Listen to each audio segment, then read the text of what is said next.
बिस्मिल्लाहिर्रहमानिर्रहीम। अस्सलाम वालेकुम। एक बादशाह का दरबार लगा हुआ था। चूंकि सर्दी का दिन था इसलिए बादशाह का दरबार खुले मैदान में ही लगा हुआ था। सब हासो आम सुबह की धूप में बैठे थे। बादशाह के तख्त के सामने एक मेज थी और इस पर कुछ कीमती अशिया रखी हुई थी। वजीर, मुशीर और उमरा वगैरह सब दरबार में बैठे थे। बादशाह के खानदान के दीगर अफराद भी मौजूद थे। इसी वक्त एक शख्स आया और दरबार में दाखिले की इजाज़त चाही। इजाज़त मिल गई तो इसने कहा, मेरे पास 2 अशिया हैं। मैं हर मुल्क के बादशाह के पास गया हूँ और अपनी अशिया को बादशाह के सामने रखता हूँ। हर कोई फ़र्क जान नहीं पाता, तमाम हार चुके हैं और मैं हमेशा कामरानो कामयाब होकर लौटता हूँ। और अब आपके मुल्क आया हूँ। बादशाह ने कहा, क्या चीज़ है? तो उसने दोनों अशिया बादशाह के सामने मेज पर रख दिए। वो अशिया दिखने में बिल्कुल एक जैसे, यकसा रंग, यकसा चमक, गोया कि ये दोनों अशिया एक दूसरे की नकल महसूस करती थी। बादशाह ने कहा, ये दोनों अशिया तो एक जैसे हैं। तो इस शख्स ने कहा, जी हाँ, दिखाई तो एक जैसे ही देते हैं मगर हैं मुख्तलिफ। इनमें से एक बहुत कीमती हीरा है और एक शीशा है। बज़ाहिर ये दोनों एक जैसे हैं। कोई आज तक ये नहीं पहचान सका कि कौन सा हीरा है और कौन सा शीशा। कोई जांच कर बताए इनमें से हीरा कौन सा है और शीशा कौन सा। अगर कोई सही पहचान गया और मैं हार गया तो ये कीमती हीरा आपका हो जाएगा।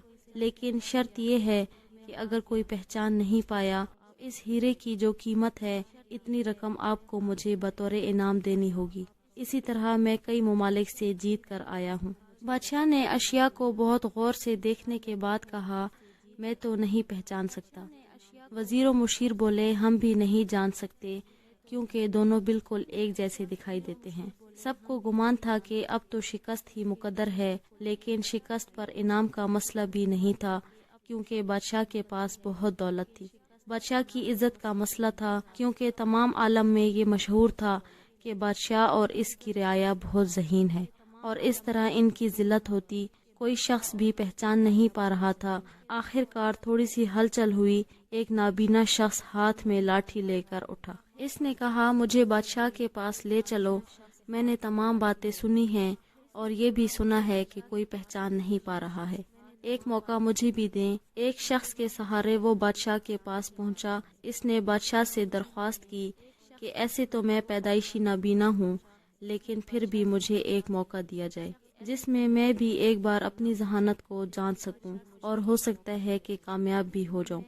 और अगर कामयाब ना भी हुआ तो वैसे भी आप तो हारे हुए ही हैं।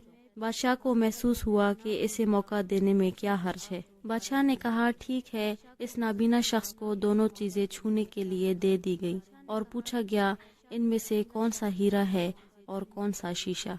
यही आपको मालूम करना है। इस आदमी ने एक लम्हे में कह दिया कि ये हीरा है और ये शीशा। जो आदमी इतनी जगहों से जीत कर आया था वो बहुत हैरान हो गया और कहा, ठीक है, आपने सही पहचाना, आपको मुबारक हो। अपने वादे के मुताबिक अब ये हीरा बादशाह का हुआ।